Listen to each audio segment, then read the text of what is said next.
Hello, this is Anja, and I'm here with my good friend, the Venusian historian, Mr. Raymond Keller, Cosmic Ray, and we are spontaneously here now online on Zoom and doing a spontaneous recording. That's what I wanted to say, because we are meeting regularly, of course, because we're working together and we are planning his visit to Europe for 2023. But now the spontaneous recording has to do with an interesting subject that we would like to share, because Raymond got a question from a person, from a friend who attended the workshop at the Venus with Love tour in Switzerland. And so he decided he would like to share it with me. And so we are now sharing this question and his answer with you all. So now, very happy. I'm very happy, Ray, that we are doing this now together, and I'm very curious what you have to share with us. So go ahead. Well, thank you, Anya. While we were in Kreuzlingen, a gentleman attended from far away to get there, and he was greatly impressed with the conference overall. And as you recall, we had prepared a series of questions that people generally ask at different meetings and presentations of the Venus rising material. And we had a set of about 50 questions. And these are some questions that the gentleman had that were not addressed in the set of questions that we compiled. Mm-hmm. Um, so I answered them in the email and thought that it would be of interest to our audience if I shared them today. Wow, great. Okay, go ahead. Okay. So on the cover of the books, there is a device that would seem to imply a time travel or dimensional point-to-point technology that made that possible, along with striking pictures of a girl on the book, Flying Saucers and the Venus Legacy. That was the first question. And and then I replied, the device you referred to that I am holding on the cover of book 6 is a nimbus. It allows one to step out of space into a sort of null universe and step back into it at any given point on a planet's surface. There are minor time differentials and shifts involved. And so I said, see the introduction in book 3 to gain further insight into how this works. For greater distances beyond the Earth, a time probe would be needed. Let's stay here for a moment, okay, with that question. Okay. Because I remember that Rob Potter was showing this short video of you where you disappeared. Is that a real one? This YouTube Oh, video. oh yes, that Is has to that do. this example where you use this device, right? That's an example where I used one, and that pertains. It's interesting that you mention that because that pertains to his next question as well. But I couldn't find it. How do I find this on YouTube, Ray? So And it, I guess I yeah, have to ask Rob, huh? yes, he would have it. You could say that I gave you permission to use it. Well, it's online. I mean, there's nothing really secret about it, but it's hard to find it. Right. And it's really, and you said you used one of these devices, so you have more than just one, or what? No, I had that one. I had that in possession, that one device, and I just used that one. So that one is not the same as on this title. Um, no. Oh, well, you mean on the cover of the book? Yeah, Yeah. it's the same device. Uh-huh. And do you still have it? No, I don't have it with me anymore. Why did you lose it, or did you have to return it, or? I had to return it because I accomplished the mission that I had need of it for. Oh, Um, so this is only to be used for physical transportation, not time transportation, right? that's right. So when you That used it, for example, on that video, you disappeared, and where did you appear? yes, I just went under a cloak of invisibility, essentially. Oh, you did not change the location. You were just changing the frequency. Yes, that's all. Uh-huh. But you can also program it like I want to appear at a different location. Um, uh, yes, I would be just moving um, through space, but not time. Uh, Yes. not not time so much, except that um, there's a slight shift, but not very much because it's within the confines of the Earth. And how do you do that mentally? Uh, well, you're kind of in it's it's hard to explain. I call it like a null universe. Uh, you're stepping outside of space, this space continuum as it is on Earth, and so you could just kind of like it's kind of like being a ghost. And why did you have it?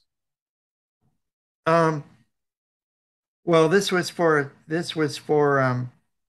from my encounter uh, back in 2013. So they let me keep it for a while. Mm-hmm. Okay. Well, okay. Of course, I could continue asking questions, but go ahead with Bill's questions. Okay, let's see. We'll go to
on the cover of the books, there is a device that would seem to imply a time travel or dimensional point to point technology that made that possible, along with the striking picture of a girl on the book Flying Saucers and the Venus Legacy. So there he's referring to the picture on the cover of book number 6 and what the device is that I'm holding in my hands.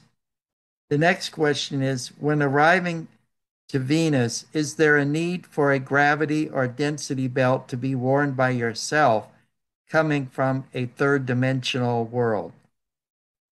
The third question, in a particular video, you use technology to literally travel out of dimension from your home office carrying your book Venus Rising. Was the destination Venus? If so, and arriving in a fourth dimension, how come you did not need to wear a dimension belt to adjust to the change in dimension, or was this a third dimensional destination? So that's referring to the video where I disappeared on the YouTube. The next question was, did you intend to release a dedicated book on your time spent on Venus for 10 weeks? Good question. Yes, that's a great question. And the next question was, are there Venus operatives in the Geneva, Switzerland area? And the next question, how do the Venusians decide who to contact? That was a very good question. And the last question that he asked was, are the Venusians open to contact requests to meet them? I understand the Venusians are very mission tasked, thus casual meeting with Earth folks might be deemed a low priority for them. As to me, it's all about service to others. In other words, contactees usually have a mission to perform for them for our collective good. And how can I help? And he says, I have absolutely no doubt that you are a special person who has been chosen to represent the Venusians here on this planet. You clearly have high interaction with our brothers and sisters, visited their planet, and spent time in their ships. In the end, we both know it's not about spaceships and spacesuits, but about the mission. That's all that matters, and I wish one day that I will get an opportunity to support the mission. And so now I'm going to answer these questions and in the sequence that the questions were asked. So this is this is my answer.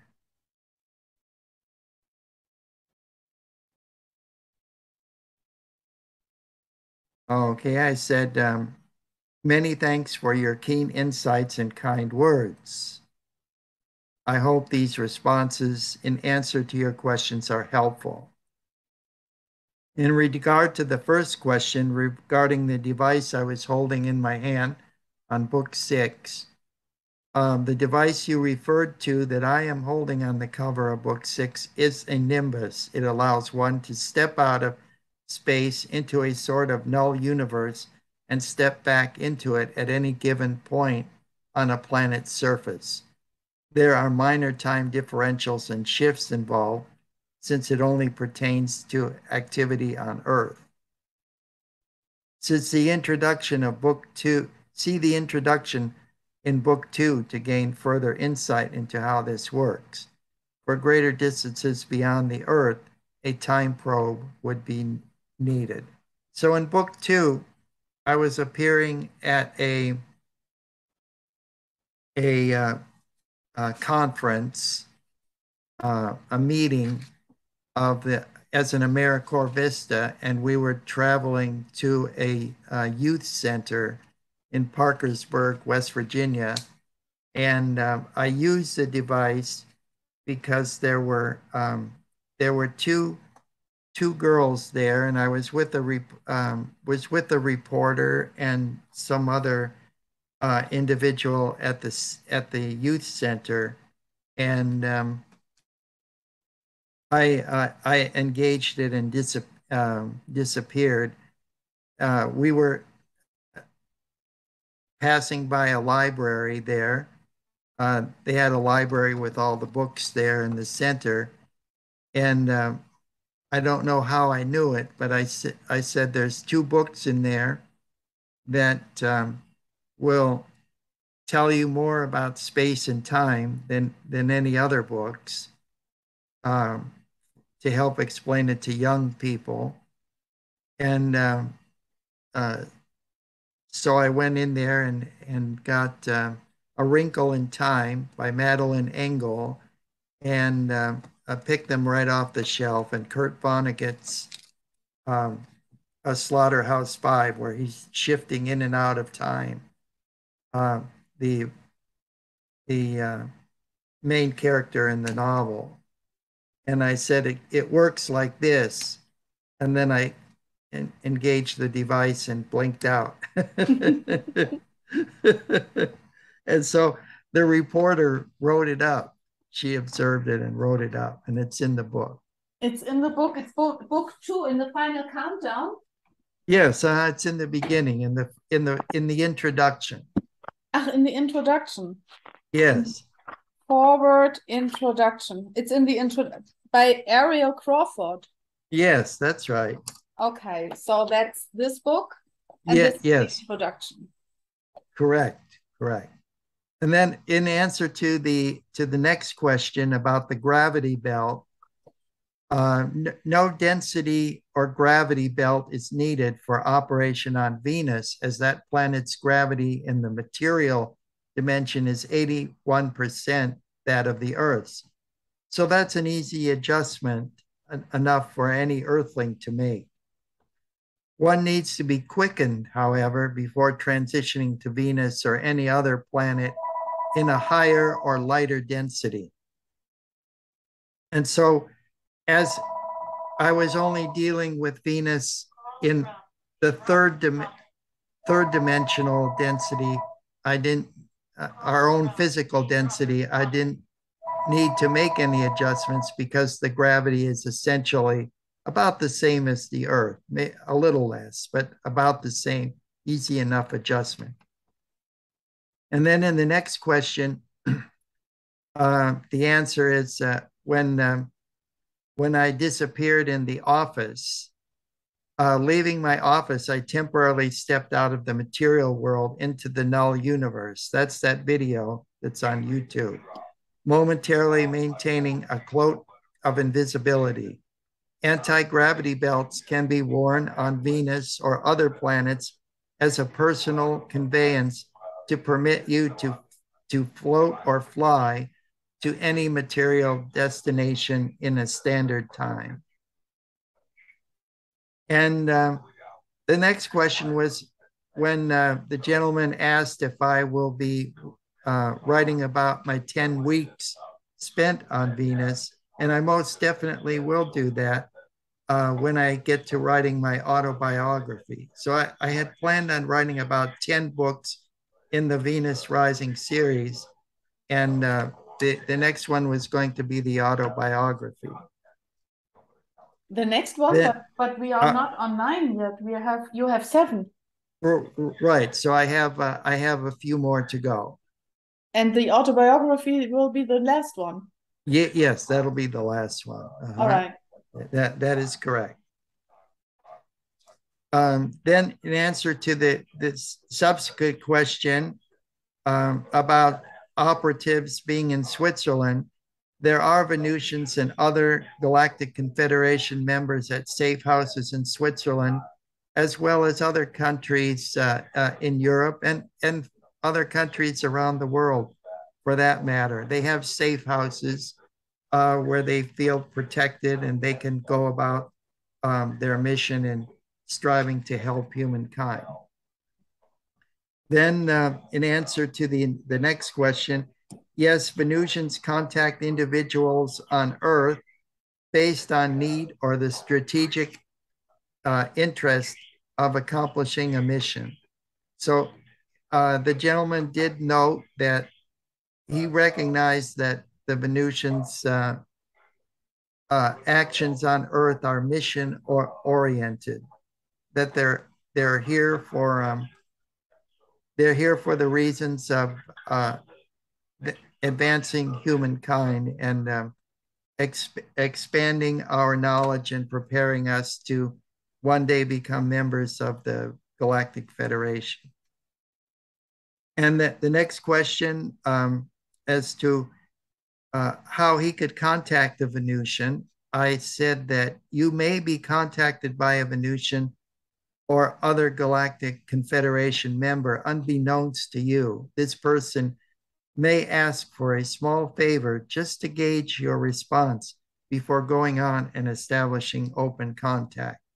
So first they're going to test you in various ways before they actually move forward. And he was planning on coming to see me again in 2023 when I returned to Germany, and possibly visiting the USA. And so I had said, I sincerely look forward to seeing you again in the USA or Germany, or perhaps both. Your cosmic friend always, Ray. Wonderful. Thank you very much, Ray, for sharing that. Is there anything at this point that you would like to add? I have a couple of questions, but is there at this point something that you would like to add? No, I'm very happy to answer questions that people submit. They can send them to you at the Venus Spirit, and I'll be happy to answer them. And if you forward them to me, yeah. And sometimes I don't have, I get bombarded with so many questions and so forth that I don't have the time to answer all the emails along with all the writing that I do, but we can answer them in a video.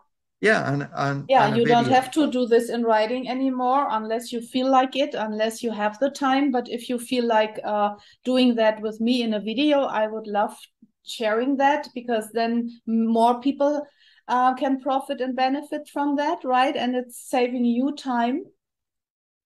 You just have to maybe put them in a sub file, or somehow organize them in your email account so that you easily find them, right?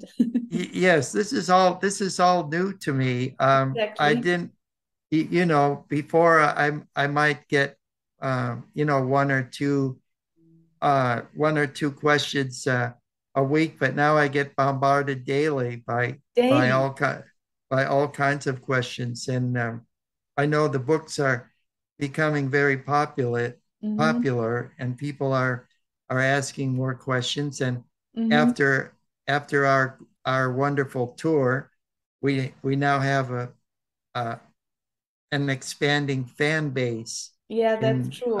In Europe as well. So. Yeah, that's true.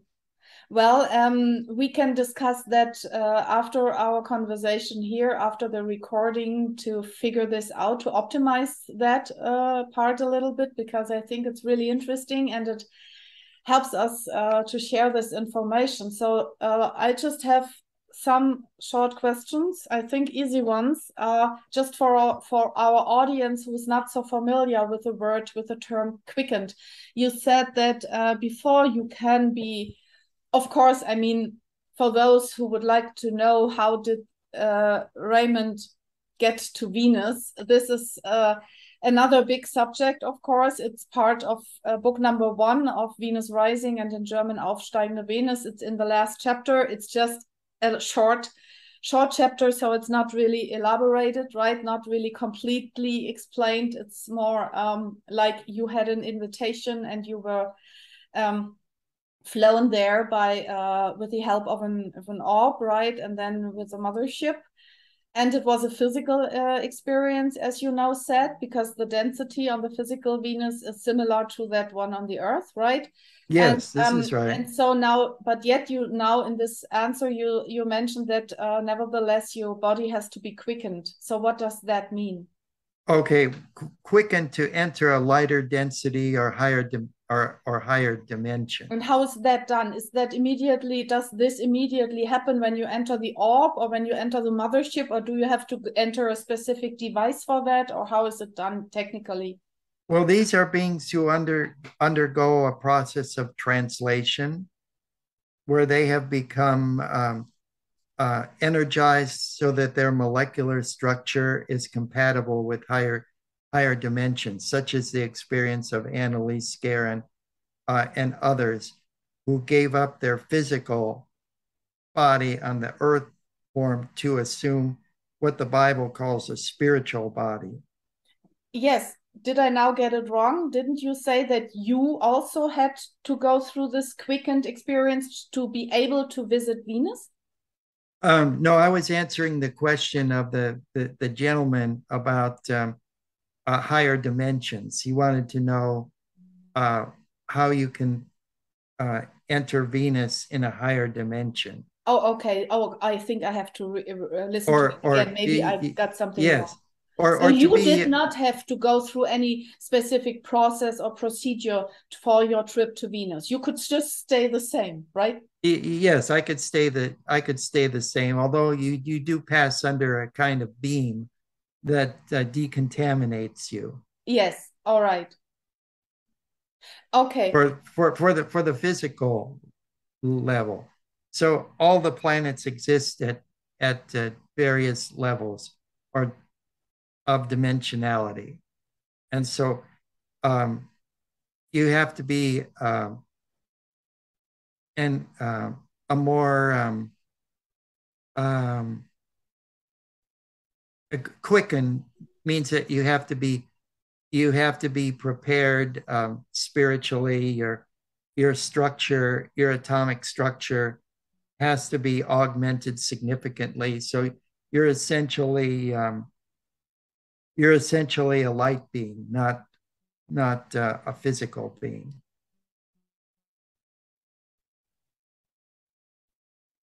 Now for the visit or for a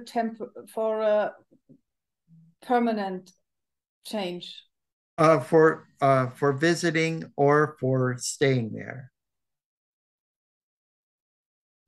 But quicken doesn't mean that it has to be quick. It is a process of to be quickening means going through a process that can take a while to become a lighter being so that you can have this frequency, right? Oh yes. Or is it quickened? Does it mean it is quick? Well, the actual process is in a twinkling of an eye.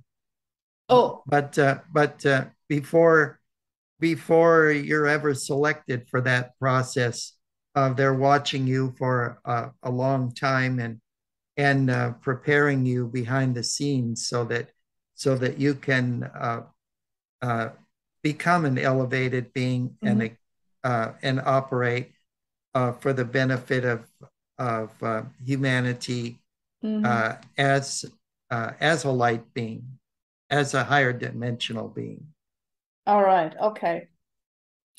Okay, concerning the video, I'm going to find it. I mean, I know that's on the recording in Salzburg because it is, we have the video. I mean, if I don't find it on YouTube anymore, I will have it on the video, but I'm going to ask Robert Potter where I can find it on YouTube, and then I'm going to include it now here in the recording. I mean, this is my plan. Okay. Where it shows, I can just tell the audience that this video, I was seeing it and I was just astounded, you know, because I thought, I mean, you know, all these critical minds would say, well, that's a trick, you know, this is, of course, everybody who's doing science fiction movies, they have been able to do that kind of stuff technically since the probably 30s or 50s or something like that. And so we cannot prove it. We don't have physical evidence for that, right? It's a video and you say it is real. You say you use this device. So take it or leave it, believe it or don't believe it, right? Yes. Well, I could say it's not science fiction. I'm not a movie producer. No, I'm not even. I'm not even in that much into technology. Into emails into. I can barely read my emails. Exactly. So I know that, but so I'm trying to find this video, this YouTube, and share it. And I mean, it was just in an office in West Virginia, and a student was visiting and had a video camera and took pictures of me, a motion picture of me, and that's it. So there's no props or anything like that.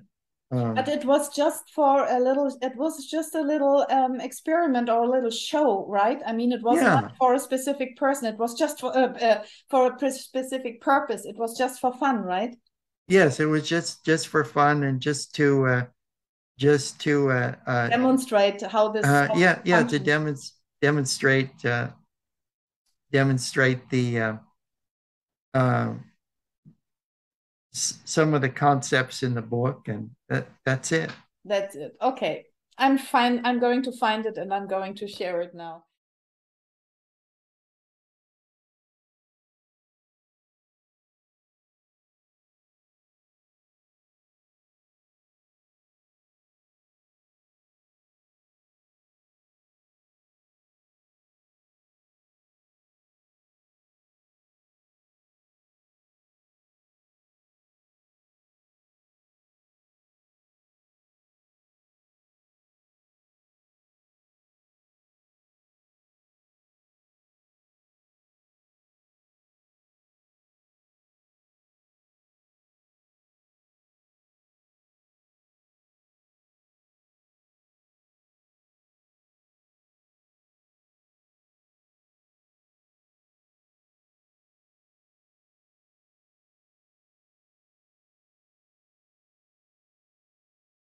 I have two more questions before we close this today. The second question, no, the third question, or the one question would be, Bill was asking for if there are Venusians connected with Geneva, Switzerland.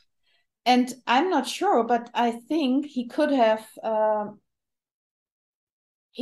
meant CERN, because this is the area where the CERN activities are located. So whether he meant it or not, my additional question would be, do you know if Venusians or Venusian scientists undercover, I don't know, or spiritually somehow are involved in that area? Well, technology? They're very concerned about it because we're tampering with forces of the universe that if mishandled or handled inappropriately could have dire consequences on the earth, or the misapplication of the technology behind that research could be militarized in or used in so many negative ways. And they're worried about that our wisdom and our spiritual attainment has yet to catch up with our technology, which is growing at leaps and bounds. And already in the late 1940s, we began to develop atomic energy and experiment with atomic weapons, then hydrogen weapons. Then we developed rocketry and the delivery systems to carry this not only to other nations on Earth, but even to other planets. So they're, naturally they're concerned about what we're doing with this technology. Now, the United States, as of the 20th of December of 2019, has a Space Force. So it's not just NASA and scientific research. Now there's a militarization behind outer space research. So this is quite a concern as well. So you can imagine that.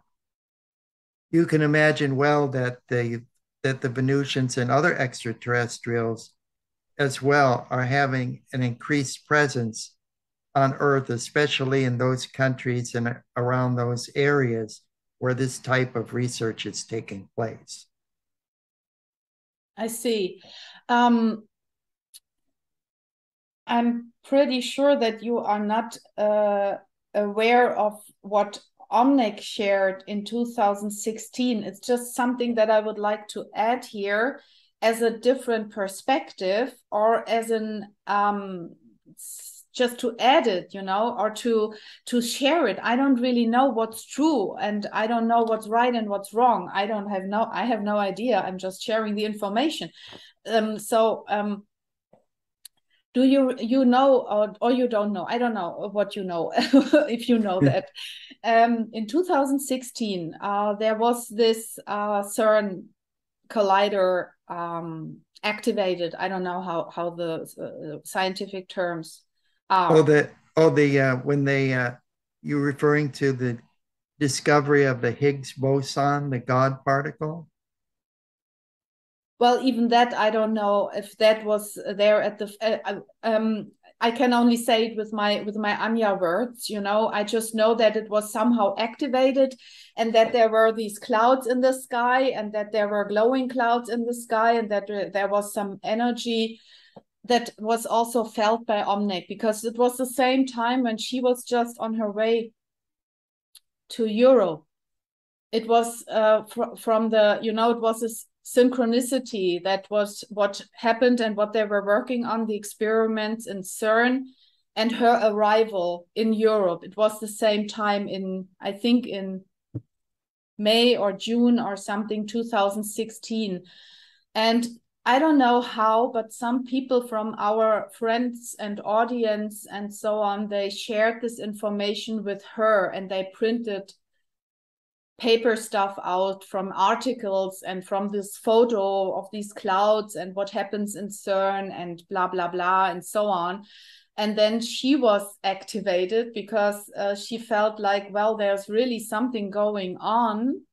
And she said she was all excited positively because she said that the Venusians, including her uncle Odin, have been working so hard for such a long time to open a door to higher dimensions so that they can bring higher energies in an accelerated way to Earth. So that was her perspective. She said it's, you know, it's successful. This is what she felt. She felt it's an opening, a gate opening.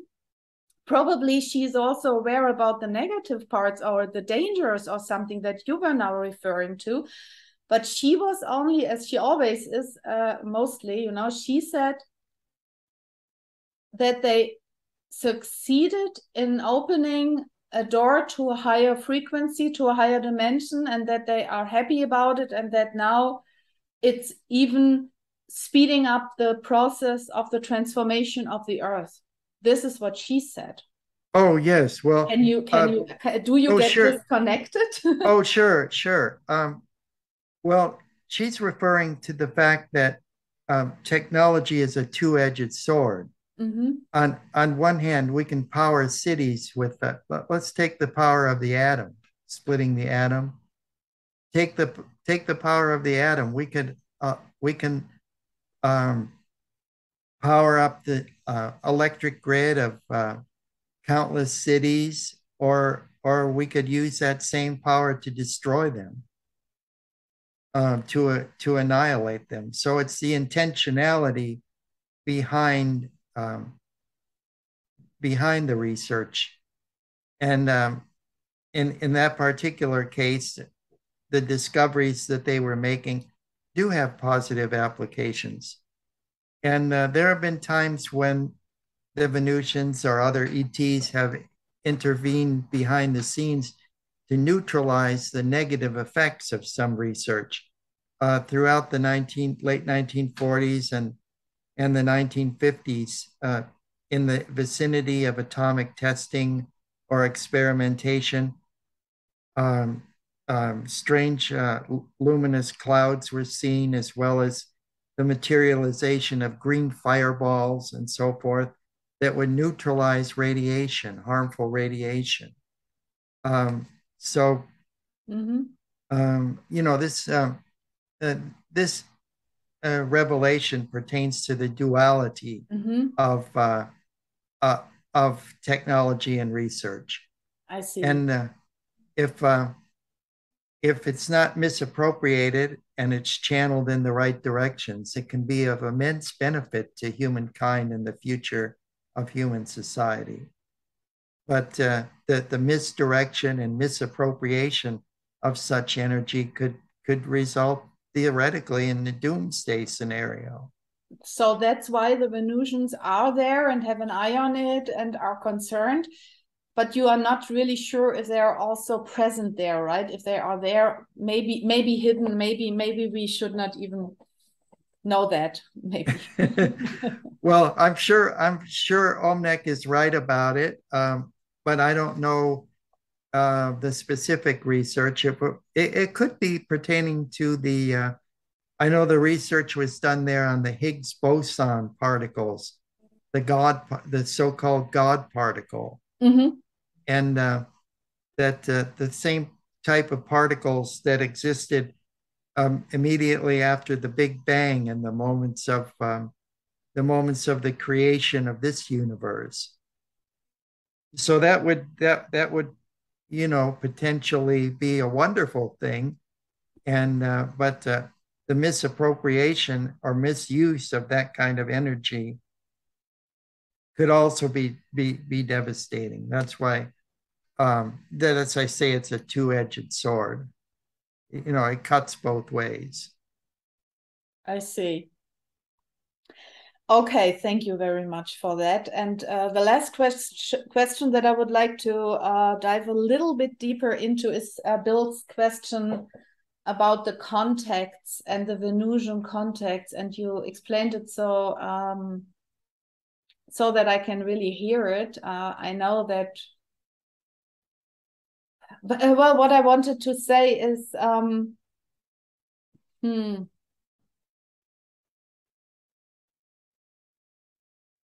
I mean, from my perspective, you and Omne count. You are on Earth, but yet you are representatives for the Venusians. So if somebody, and we are representing the Venusians and the energies and everything. So if somebody is asking for contact and for supporting them, they can contact and support us, right? I mean, isn't that valid? Doesn't that Yes. Yes, we're kind of like stepping stones. We are in between, in the middle. I mean, what do those people expect when they are asking for a contact? You know, do they expect a UFO landing on their balcony or being beamed up immediately in a spaceship?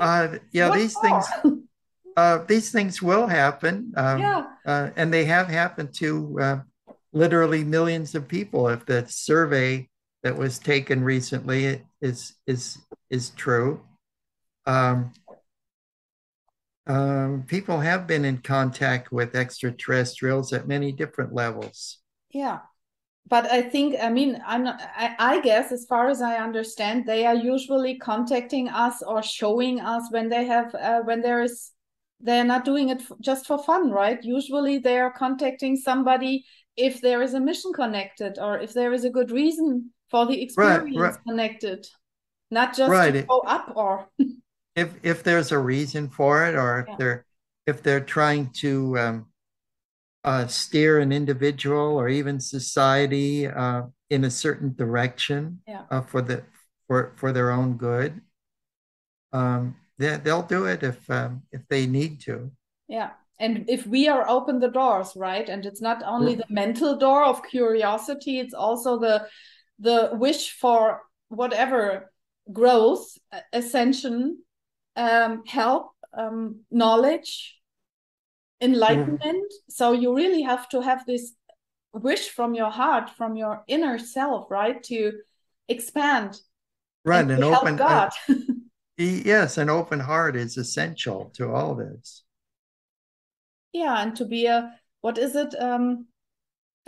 conscious co-creator of God. To become a conduit for this kind of cosmic energy. Yeah. I think so it can flow through you, and then you can direct it where it needs to go. Yeah, and this also means inner work, doesn't it? I mean, it's not just that it's here instantaneously, because it's energy processes. Right. And if if people say, oh, it's just dismiss it and say it's science fiction, it'll never happen, of course it'll never happen to them. Yeah. And as long as they are putting people on pedestals, this is also not the way, right? Dirk is always explaining that. Dirk Seufert, he's always saying, well, we want to have this contact on this equal level, eye to eye contact, not putting a Venusian or another extraterrestrial or whoever on a pedestal and feeling ourselves like too little or not worthy or something. We have to also be ready to communicate on an equal level. Oh yes, and our work that's with Peter and preparing the illustrations for the upcoming book. That's the point. That very point came to me when he explained, of why why in the one picture Mary Magdalene was standing instead of of kneeling. As a woman coming into power and realizing her position in the hierarchy of celestial matters, she's worthy to stand with Jesus as well as with all the other apostles in the work that they were doing. So, we're all here for a purpose. We're all important in the eyes of the Creator. And we should stand and take our place and not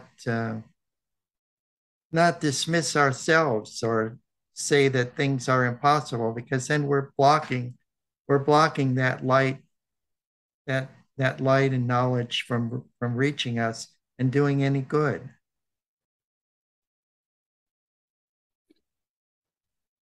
Thank you so much, my dear friend, Cosmic Ray. Thank you, Anya. So loved and appreciated. So loved and appreciated. And we will continue with Q&A sessions. This was a good starter today. Yes, we will discuss that now. I'm just closing this now for now. So thank you very much for listening to us, for watching, and see you soon. Bye-bye. Bye now.